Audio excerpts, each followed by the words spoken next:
Padami na nga na padami ang mga e-bike ngayon sa kalsada, netizens. Alam nyo ba, meron ako natuklasan na isang e-bike brand na sister company pala ng kilalang brand natin sa motorsiklo. Yun yung Motorstar. At ang tawag dito sa e-bike brand na to ay MSS Cycle Trading. MSS stands for Motorstar South. So, syempre, matagal na din namamayag pag ang Motorstar sa atin dito sa Pilipinas. And kilala rin sila sa paggawa ng mga motorsiklo na abot kaya nating masa, di ba? So, na-excite ako agad-agad ko ang pinuntahan ang nilang branch sa Imus, Cavite. Neto lang May 18. Syempre, nakisama na rin kami sa Blessings at nakikain na rin kami ng konti, di ba?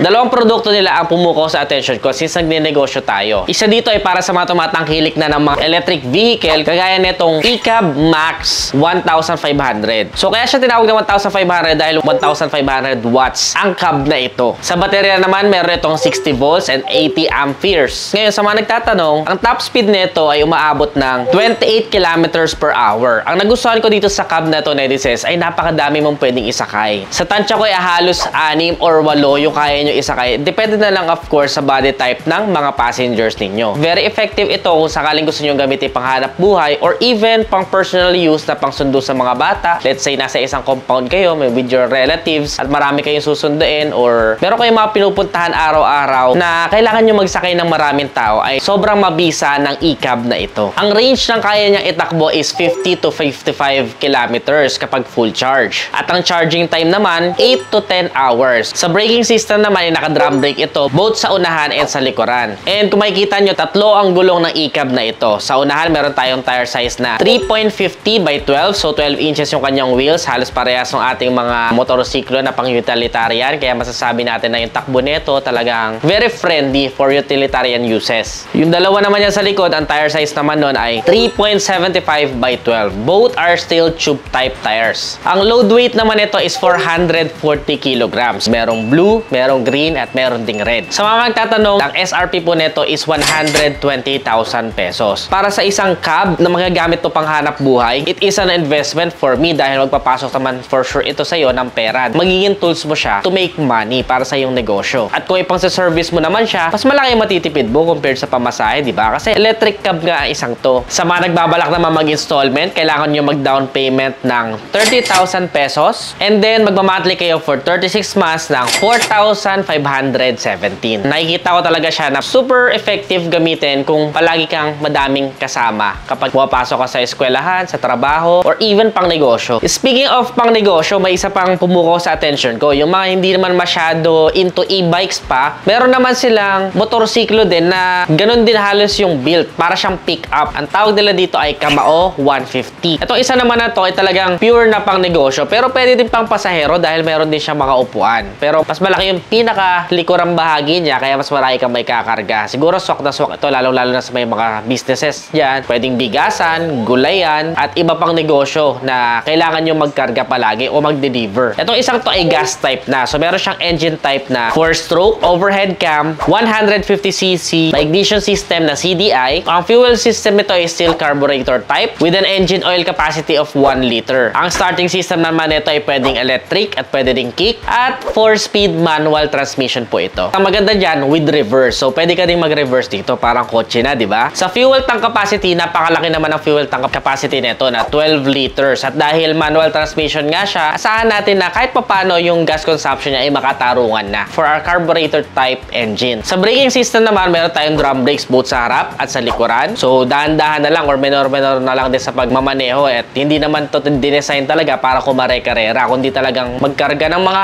items para i-deliver or pang negosyo or even mga tao, pwede nyo ding ikarga dito. Sa tire size naman, meron tayong 4.50 by 12. Sa tatlong gulong niya na yon, pare-parehas na ng tire size yan. And naka-steel rim na din ito, kaya matibay. Ang net weight naman niya is 350 kilograms. At meron din kayo mga pagpipiliang kulay. Meron siyang blue, ang green, at red. Ngayon, mas mura naman yung Kamao 150 dahil meron lamang itong SRP na 95,000 pesos para sa entry-level variant at 110,000 pesos naman para sa kanilang top variant. 15,000 pesos lang ang minimum down payment. And for the entry-level variant, for 36 months ay magmamonthly ka lang ng 4,300 pesos. Habang sa top of the line naman nila ay magmamonthly ka ng 4,950 pesos. At nakakatuwa dyan, netizens, dahil hindi lang yan ang kinikater nila. Sadyang itong dalawa lang ang pumuko sa attention ko dahil nga nagne-negosyo tayo at alam ko magagamit natin siya to make money. Pero from small e-bikes to big Greek e-bikes ay meron din sila. Isa nga sa medyo pumukaw din sa attention ko is yung Kayo Bull 200 na kung makikita nyo para siyang ATV, di ba? Pwedeng-pwede ito sa mga bundukan, panikan, sa mga off-road na hindi nyo na kailangan na mag-balance ang two wheels at pwedeng-pwede nyo na itong gamitin. Ito rin yung isa sa mga nag-trending natin na na-review before na ginagamit ng isa sa mga netizens natin para mas safe daw at hindi siya sumemplang. Ang SRP naman ay 145,000 pesos. Magda-down payment ka lang na 30,000 and magmamonthly ka for 36 months ng 5,383. Nakakatuwa rin kasi meron din silang mga mini e-bikes doon na pang-isahan. So, siguro from point A to point B, pampapasok mo sa trabaho, pasok na rin ito. Ayun yung Econo Mini 2. Yung Econo Mini 2, ang SRP niyan ay 40,000 pesos. So, gusto mo naman mag-installment, magda-down payment ka lang ng 5,000 pesos, may uuwi mo na to. And then, magmamonthly ka for 18 months ng 2,089. Yung isang yon tatlo gulong nun, kaya good yun para sa mga hindi pa marunong mag-balance. Pero kung marunong ka naman mag-balance, mayroon din silang mas maliit na dalawang gulong lang. Yun nga yung Fun 350R. Nakakatuwa siya pag nakita mo siya sa person, super compact niya para asarap imaneho kasi ang liit-liit lang niya. Para madadala ka na niya from bahay nyo to trabaho. Ang SRP naman nun is only 25,000 pesos. So gusto nyo naman mag-installment, na down payment lang kayo ng 4,500 and then magba-monthly kayo for 18 months ng 2,427. Diba? Sulit? And of course, para naman sa mahilig mag-angkas dyan at gusto lagi may dalawang angkas sa likod at kukwentuhan o kaya naman mga inahatid sa trabaho na chichikiting, eh meron din silang Econo 500 MP. At kung gusto nyo naman ng extra power, eh meron naman sila Econo 800 MP. Si Econo 500 MP ay merong SRP na 53,000 pesos at yung 800 MP naman nila ay merong SRP na 62,000 pesos. Kung gusto nyo naman mag-installment sa 500